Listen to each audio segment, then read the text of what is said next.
හරි අයිබෝන් කියලා පිළිගන්නවා YouTube යාළුවෝ සියලු දෙනාම Unbox Academy අපේ YouTube channel එකත් එක්ක. ඉතින් මේ වීඩියෝ series එක අපි අලුත්ම වැඩක් කරන්න පටන් ගත්තා.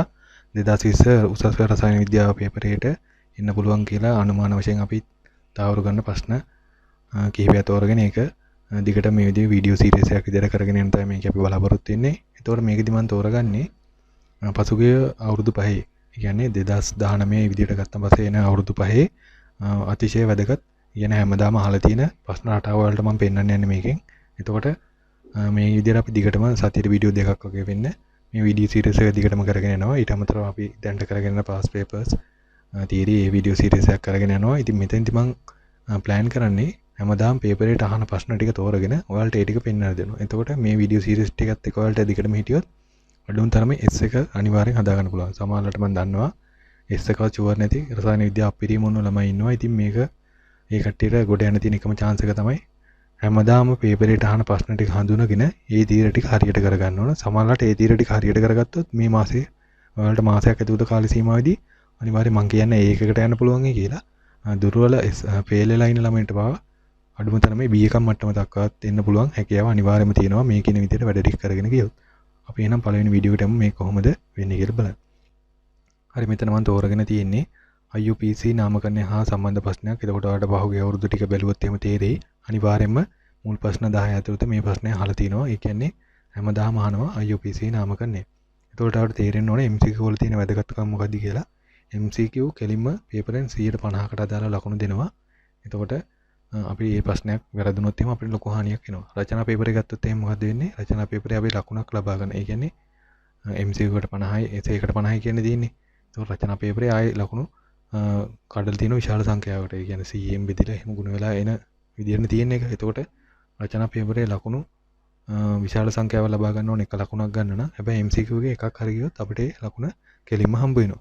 ඉතින් ඔයාලට තේරෙනවා මේ MCQ වැරදුනොත් තියෙන බරපතලකම මොකක්ද කියලා. ඉතින් සමහරවිට අපි මේ නාමකරණේ ඒව ගැන වැඩි අවබෝධයක් අපි දක්වන්නේ. ඒකට හේතු වෙලා තියෙන්නේ මොකද?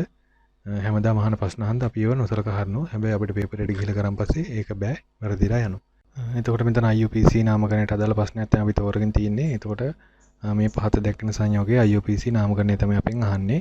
එතකොට ඔයාලා මේ වගේ ප්‍රශ්නකින් දැනගන්න ඕන දේ තමයි අපි මෙතෙන්දී මේ වගේ දින දින කාබනික රසායනික සංයෝගයේ මුලින්ම අපි කරන්න ඕන. ඒ සංයෝගයේ ප්‍රධාන ක්‍රියාකාරී කාණ්ඩය මොකක්ද කියලා අපි අඳුර ගන්න ඕන. ඉතින් ප්‍රධාන ක්‍රියාකාරී කාණ්ඩයට අනුව තමයි මේ ඔක්කොම තීරණය වෙන්නේ. එතකොට එහෙම ගත්තොත් අපි මේ සංයෝගයේ ක්‍රියාකාරී කාණ්ඩ තුනක් තියෙනවා කියලා ඔයාලා අඳුර ගන්න ඕන. පළවෙනි එක තමයි ඇල්ඩිහයිඩ් කාණ්ඩය. දෙවෙනි එක හයිඩ්‍රොක්සිල් කාණ්ඩය හා මේ දෙයට ඇල්කයින් කාණ්ඩයක් තියෙනවා.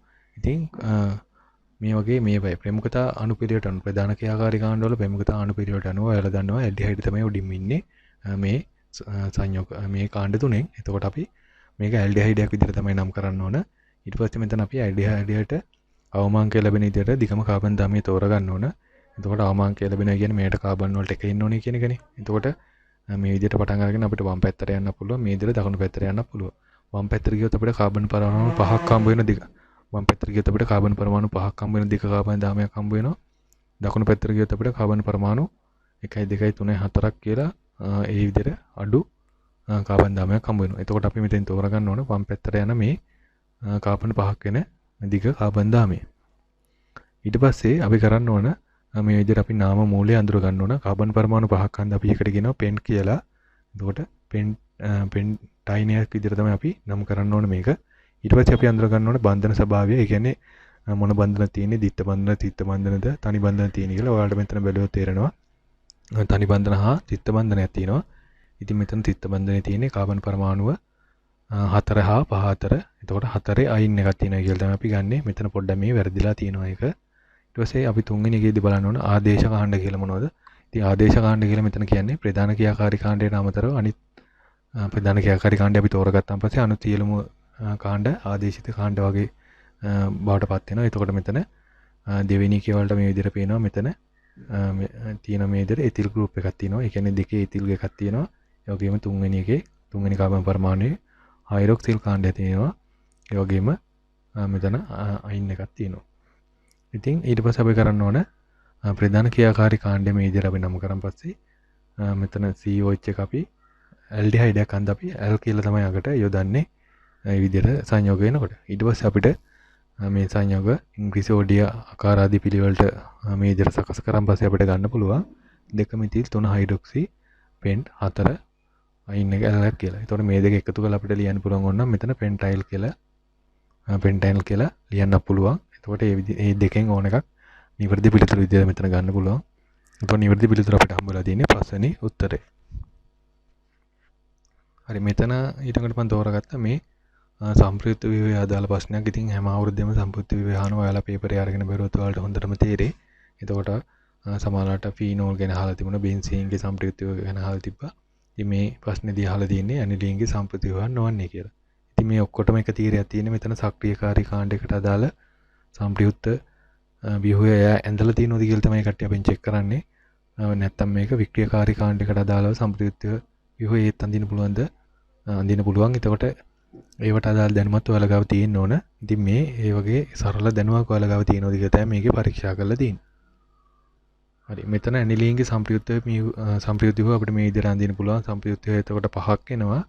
එතකොට මෙයා ප්‍රධාන සක්‍රියකාරී කාණ්ඩයක් හන්දා මෙයා මොකද කරන්නේ මේ නයිට්‍රියම් මත තියෙන එකසට ඉලෙක්ට්‍රෝන බෙන්සීන් වලට දායක කරමින් මේ විදිහට සම්ප්‍රයුක්ත විවය පහක් නිර්මාණය කරනවා.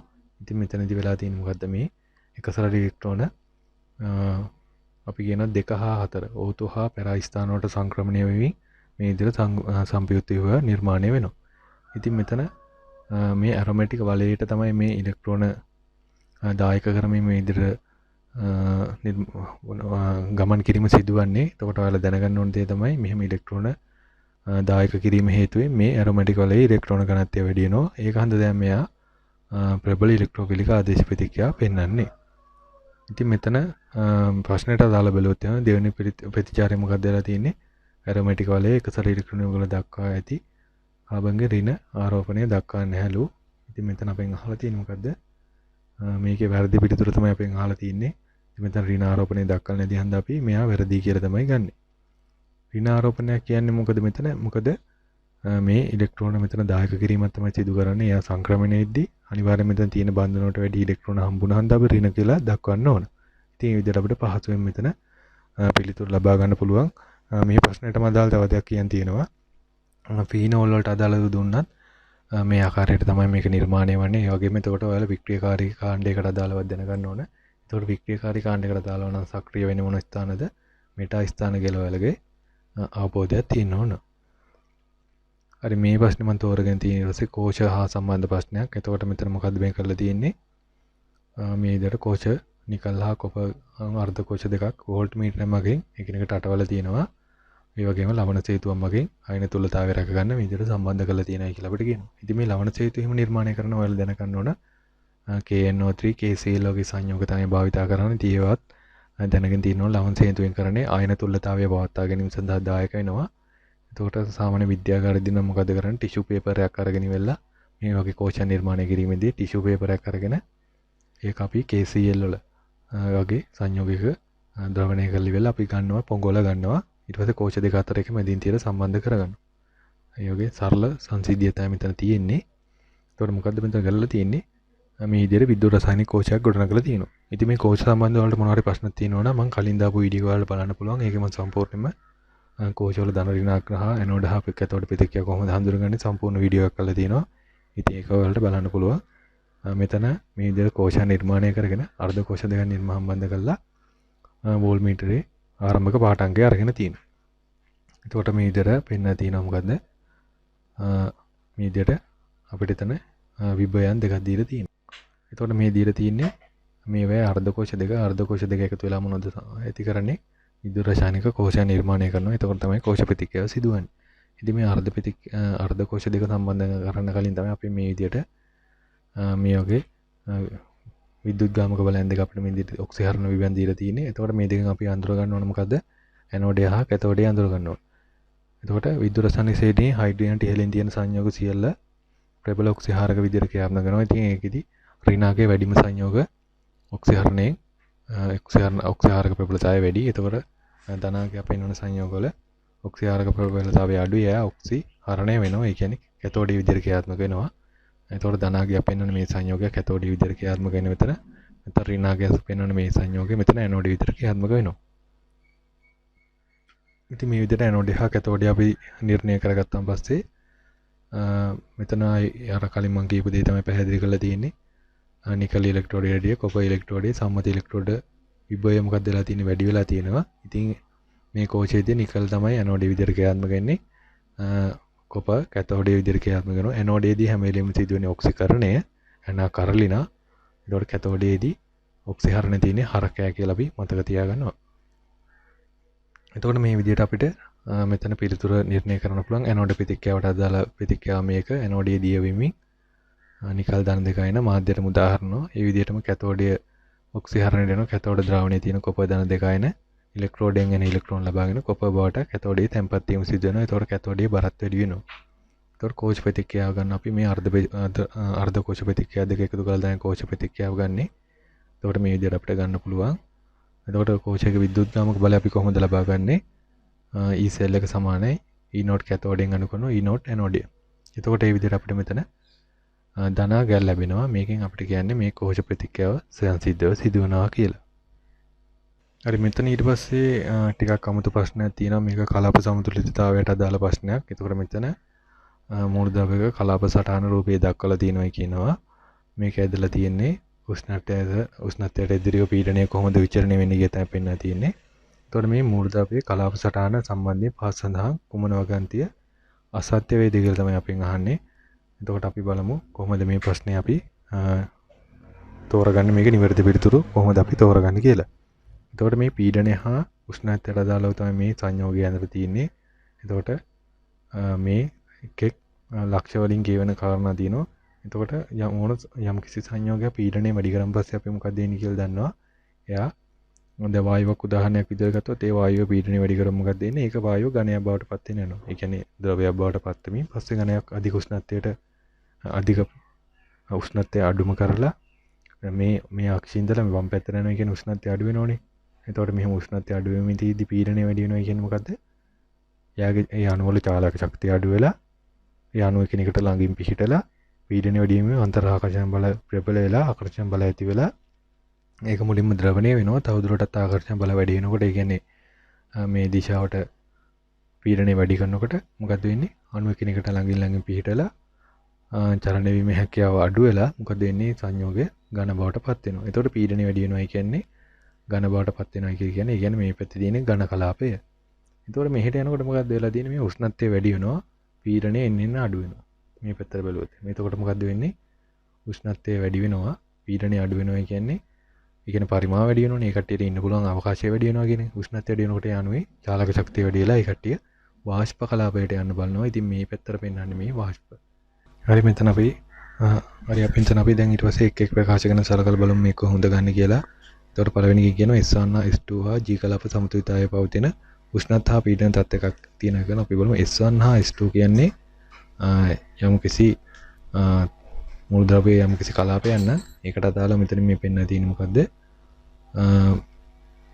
ඒකට උෂ්ණත්ව හා පීඩන තියෙන එක අවස්ථාවක් තියෙනවා කියලා දෙනවා. ඒකට හේතු වෙලා තියෙන්නේ මෙතන වල බැලුවොත් තේරෙයි මෙන්න මේ ලක්ෂය. මේකට අපි කියනවා ඝන ද්‍රව හා තුන වායු තුනම එකට පවතින ලක්ෂයක් කියලා. ඉතින් මේ අවස්ථාවේදී මේ වගේ කියන්නේ ඝන ද්‍රව හා කියන තත්ත්ව තුනෙම කැපෙන අවස්ථාව අපි ගන්නවා එක සමාන ලක්ෂයක් කියලා. ඒ කියන්නේ ත්‍රික ලක්ෂයක් කියලා. ඒ කියන්නේ ජලයේ තප ත්‍රික ලක්ෂයක් තියෙනවා කියනවා. ඝන ද්‍රව වායු කියන තුනම සමතුලිතතාවයේ පවතින ලක්ෂ තියෙනවා කියලා කියනවා. එතකොට ඒ වගේ ලක්ෂයක් තමයි මෙතන මේ පිහිටන්නේ. ඉතින් ඒක ගැන තමයි මෙතන මේ පළවෙනි එකෙන් කියන්නේ. ඊට පස්සේ දෙවෙනි එක කියනවා S1 S2 හා L කලාප සමතුලිතතාවයේ පවතින TB තත්ත්ව එකක් ඇත කියලා කියනවා. ඉතින් ඒකත් හරි. එතකොට මෙතන මොකද්ද මේ වෙනස් වෙලා තියෙන්නේ කියලා බලන්න. මේ විදිහට ගත්තොත් එහෙම S1 තියෙනවා S2 තියෙනවා L තියෙනවා. මෙන්න මේ කියන ලක්ෂයේ ඒ තුන් දෙනා සමතුලිතතාවයේ තියෙනවා කියලා වලට පැහැදිලිව පේනවා. ඒ කියන්නේ මේ ටික L කලාපයට අයිති. මෙතන S2 කලාපයට අයිති. මේ සේරම S1 කලාපයට අයිති හන්ද මෙතන මේ සමතුලිතතාවයේ තියෙන ලක්ෂයක් කියලා අපිට ගන්න පුළුවන්. ඉතින් මෙතන තුන්වෙනි එකේ තියෙනවා S2 L හා G කලාප සමතුලිතතාවයේ පවතින TP තත් එකක් ඇත කියලා. S2 L හා G කලාප සමතුලිතතාවයේ තියෙන තත් එකක් තියෙනවා. ඒකත් හරි මෙන්න මේ කියන ලක්ෂයට අදාළ සමතුලිතතාවය තියෙනවා. ඉතින් මේක ත්‍රික ලක්ෂය කියලා වල අඳුර ගන්න ඕනේ. ඉතින් මේ ත්‍රික ලක්ෂයේදී මේ සංයෝග තුනම එකම උෂ්ණත්වය හා එකම පීඩනයේ තියෙන සමතුලිතතාවයන්ට පත් වෙලා තියෙනවා. ඉතින් ඒක ගැන තමයි කියන්නේ. ඉතින් මේ හතරවෙනි ප්‍රකාශයේදී කියනවා S1 L G කලාප සමතුලිතතාවය පවතින T පිටත් එකක් තියෙන කියලා. ඉතින් ඔයාලට මෙතන බැලුවොත් තේරෙනවා එහෙම තත්ත්වයක් නැහැ. ඉතින් ඒක අපිට වැරදි කියලා තමයි ගන්න වෙන්නේ. මෙතන L තියෙන මේ පැත්තේ S1 G නම් තියෙනවා එකක්. ඉතින් ඒක අපි වැරදි පිළිතුරු විදිහට මෙතන 4 තෝරගන්නවා. දැන් පස්වෙනි ප්‍රකාශය කියන්නේ මොකද කියලා අපි බලමු. කලාප දෙකකට වැඩි සමතුලිතතාව පද්ධතිය පවතින තත්ත්ව තුනක් තියෙනවා කියලා කියනවා. ඉතින් ඔයාලට මෙතන බලුවොත් තේරෙනවා මෙන්න මේ ලක්ෂ්‍ය හා මේ ලක්ෂ්‍ය හා මේ ලක්ෂ්‍ය ගත්තාම මෙතන ලක්ෂ්‍ය තුනක් තියෙනවා. මෙතන තියෙන මොකද්ද? කලාප දෙකකට වැඩි ඝනක් තියෙනවා. ඒ කියන්නේ ඝන ද්‍රව හා වායු කලාප කියන්නේ ඒකට තමයි අපි මේ ත්‍රික ලක්ෂ්‍ය කියන්නේ. ඉතින් ඒක තමයි මෙතන කියන්නේ කලාප දෙකකට වැඩි ඝන සමතුලිතතාවය පවතින උෂ්ණත්ව හා පීඩන තත්ත්ව තුනක් කලාප සටහන් දැක්කේ කියලා කියන්නේ ඒ හංගවන්නේ ඒක. ත්‍රික ලක්ෂ්‍ය ගැන තමයි අපිට කියන්නේ. ඉතින් ත්‍රික ලක්ෂ්‍ය තමයි මේ විදිහට මේ කැපිලා ඉන්නේ රේඛා තුනකින්. එතකොට අපි අඳුර ගන්න පුළුවන් ත්‍රික රේඛා මෙතන තුනක් තියෙනවා. ඉතින් ඒක හරි හන්දා පස්වෙනි පිළිතුරත් හරි වැරදි පිළිතුර වෙන්නේ මේ හතරවෙනි ප්‍රකාශය. ඒ හන්දා එතන උත්තරේ අපි 4 කියලා ගන්නවා. හරි මෙතෙන්දී අපිට කතා කරන් තියෙන 7 වෙනි ප්‍රශ්නය ගැන. ඉතින් 7 වෙනි ප්‍රශ්නේදී අපිට දීලා තියෙනවා මේ මැංගනස් සල්ෆයිඩ් වල ද්‍රාවිතා ගුණිතය, ඒ වගේම H2SO ආම්ලික විඝටන නීතිය K1 හා K2 පිළිවෙලින් මේ විදිහට දීලා තියෙනවා. එතකොට මෙන්න මේ කියන රසායනික ප්‍රතික්‍රියාවේ සමතුලිතතා නීතිය KC මොකක්ද කියලා අපෙන් අහනවා. ඉතින් මේ වගේ ප්‍රශ්නයක් අපි කරන්න යද්දී දැනගන්න ඕන කාරණා ටිකක් තියෙනවා. ඒ කියන්නේ මේ සංයෝගයට අදාළව KC කොහොමද ලියන්නේ කියලා ඒ ගැන හොඳ අවබෝධයක් තියෙන්න ඕන. ඒකට ගණයකට අදාළව KC ලියුවන් පස්සේ ඒක ඝන අවස්ථාව අපි KC වලට නොසලකා හරිනවා. ඒ වගේ දැනගන්න ඕන පොයින්ට් එකක් තියෙනවා. ඉතින් මෙතෙන්දි මොකද්ද කරලා තියෙන්නේ? H2SC K2 හා K2 MnS සල්ෆයිඩ් වල සොලිඩ් එක ගත්තම KSP යොදාගෙන පහත පරිදි ඉහත සමතුලිතතාවයේ KC අපිට හොයන්න පුළුවන් කියලා මෙතන කියනවා. එතකොට මෙතන යොදාගන්න මොනවද? H2S ගේ K1 K2 හා මැංගනස් සල්ෆයිඩ්ගේ KSP යොදාගෙන තමයි මේ ඉදිරියට තියෙන දත්ත යොදාගෙන තමයි අපි මේ ප්‍රශ්නේ निराකරණය කරන්න යන්නේ. එතකොට අපි දන්න මෙතන H2S කියන්නේ දුබල අම්ලයක් කියලා. එතකොට ඒක පියවර දෙකකදී තමයි මේ දරිවකටනේ වෙන්නේ. පළවෙනිටම H+ අපිට ගල්ලා HS- හදෙනවා. ඊට පස්සේ ආ තව ප්‍රෝටෝන පිට ගලි වෙලා S2- බාටපත් වෙනවා. ඉතින් අපිට K1 K2 මේ විදිහට ලියන්න පුළුවන්. එතකොට K1 K2 ලියන හැටි ඔයාලා මම දන්නවා කියලා විශ්වාස කරනවා. එතකොට මෙතන පළවල උඩ ලියනවා ප්‍රතික්‍රියක යට ලියනවා. ඝන අවස්ථාවත් එහෙම අපි නොසලකා හැරීම තමයි සිදු කරන්නේ. එතකොට මැංගනස් සල්ෆයිඩ් කියන්නේ මද වශයෙන් ද්‍රව්‍ය අයනික සංයෝගයක්. අපි ඒක දැනගන්න ඕන. එතකොට ඒක බහත පරිදි ජලී ද්‍රවණයේ අර්ධ වශයෙන් කියන්නේ භාගිකව විඝටන වෙලා මේ විදිහට සමතුලිතතාවය නිර්මාණය කරනවා. එතකොට මැංගනස් සල්ෆයිඩ් මේ විදිහට මැංගනස් ධන 2.9 සල්ෆයිඩ් අයන බාටපත් වෙනවා. මෙතන ඊට පස්සේ KSP ලියද්දී අපි මේක නොසලකා හරිනවා. ඒකට හේතුව මෙයා ඝනයක සාන්ද්‍රය නියතයක් කියලා අපි ගන්නවා. එතකොට අපිට මේ විදිහට මේ සමීකරණය 3 කියලාත් මේ ඉහත 1 හා ඉහත 1 හා 2 සමීකරණ විදිහට මේ දෙක ගන්න පුළුවන්. ඊට පස්සේ අපි කරන වැඩේ KSP ඒ කියන්නේ තුන්වෙනි සමීකරණය බෙදනවා 1 හා 2කින් ගුණ කරලා. 3 බෙදීම 1 ගුණ කිරීම 2. එතකොට අපිට මේ විදිහට සුළු කිරීමේ මෙතන සුළු කරන්න එනවා පොඩ්ඩක්. ඊට පස්සේ අපිට ගත්තන් පස්සේ මේ විදිහට 3 බෙදනවා 1 ගුණ කිරීම 2කින්. එතකොට මෙන්න මේ පදේ විතර අපිට ඉතුරු වෙන්නේ. මෙතන HS- කැපිලා යනවා. ඊට පස්සේ H2S උඩ ඉතුරු වෙනවා. මැංගනස් ධන දෙකක් ඉතුරු වෙනවා. සල්ෆයිඩ් කැපිලා යනවා. එතකොට හයිඩ්‍රජන් සයන සාන්ද්‍රණයේ වර්ගයක් එනවා. අපි මෙතන අගයන් වල ඓක්‍ය දන්නවා. ඒ කියන්නේ මේ අගයන් අපිට දීලා තියෙන හන්ද අපි ඒව දන්නවා. ඒකට ඒක එක පැත්තක අපි දා ගන්නවා. අනිත් පැත්තෙන් අපිට එන්නේ මෙතන මේ සංයෝගයේ දීලා තියෙනවා. ඉතින් මේකට අපි කියන්නේ මොකද්ද? KC කියලා අපි මෙතන හඳුනා ගන්නවා. ඉතින් KC දැන් අපිට මෙතනින් ව්‍යුත්පන්න කරගන්න පුළුවන් ලේසියෙන්ම. හරි මෙතන වලට මේ අවසාන විදිහට මේ විදිහට මේ පදේ කැපිලා ගියන් පස්සේ අපිට මේ පදේ හම්බ වෙනවා. ඉතින් මේ පදේ ඔයාලා බලන්න මෙතන මම පෙන්නන්නම්. මෙන්න මේකේ මේ ප්‍රතික්‍රියාව තමයි මෙතන ඇවිල්ලා තියෙන්නේ. ඉතින් මෙතන මොකක්ද වෙලා තියෙන්නේ? ප්‍රතික්‍රියක වෙන්නේ මැංගනස් H2S යට තියෙනවා 2H+ තියෙනවා. ඒ කියන්නේ මේ ප්‍රතික්‍රියාව තමයි මෙතන මේ ඇවිල්ලා තියෙන්නේ. ඉතින් මේ ප්‍රතික්‍රියාව අදාළ අපි අහන්නේ KC නේ. එතකොට මේ පදේම KC වෙනවා. එතකොට KC ට අදාළව මේ පිළිතුර ලබා ගන්න මේ ටික අපි සුළු කළා.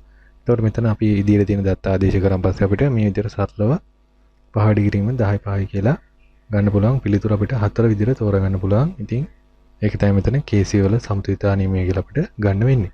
හරි මේ වීඩියෝ එක අපි කතා කරේ පසුගිය විභාග ප්‍රශ්න වල වැදගත් ප්‍රශ්න කීපයක් තෝරගෙන ඒවා 2020 උසස් පෙළ රසායන විද්‍යාව පේපරයට එන්න පුළුවන් කියලා අනුමාන කරන ඒවා තෝරගෙන තමයි මෙතන පැහැදිලි කිරීමක් කරේ. ඉතින් මේවා හැමදාම අහන ප්‍රශ්න. ඉතින් මේවට ඔයාලා ලෑස්ති වෙන්න ඕනේ. ඉතින් මේ විදිහට අපි දිගටම මේ ප්‍රශ්න ගැන විවරණයක් කරගෙන යනවා වලට මේ වීඩියෝ සීරීස් එක කරා.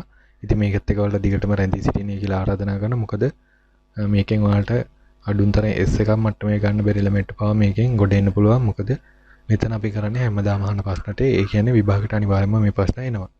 දැන් කලාප සම්මුතිතාවය අනිවාර්යෙන් එනවා. එතකොට IUPAC නාමකරණය වල දන්නවා. එතකොට සම්පයුක්ත මොහොමිය සම්බන්ධ ප්‍රශ්න. එතකොට අණුවක් දීලා අනිවාර්යෙන් ව්‍යුහන් දින එනවා. ඉතින් ඔයාලා මේව දන්නවා අනිවාර්යෙන් එනවයි කියලා.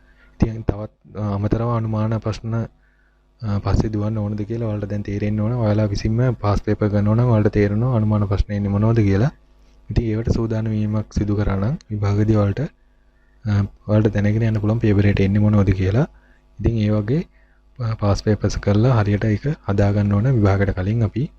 ඉතින් මේ වීඩියෝ සීරීස් එක අපි දිගටම කරගෙන යනවා. මේකත් එක්ක ඔයාලට රැඳී සිටින්නේ කියලා ආරාධනා කරනවා. ඒ වගේම channel එක subscribe කරලා නැත්නම් අනිවාර්යෙන් channel එක subscribe කරන්න. යාළුවන්ට බලන්න share කරන්න. අපි එහෙනම් අලුත් වීඩියෝ එකක ඉක්මනටම හම්බ වෙමු. එතකන් ඔයාලට ජය වේවා කියලා ප්‍රාර්ථනා කරනවා.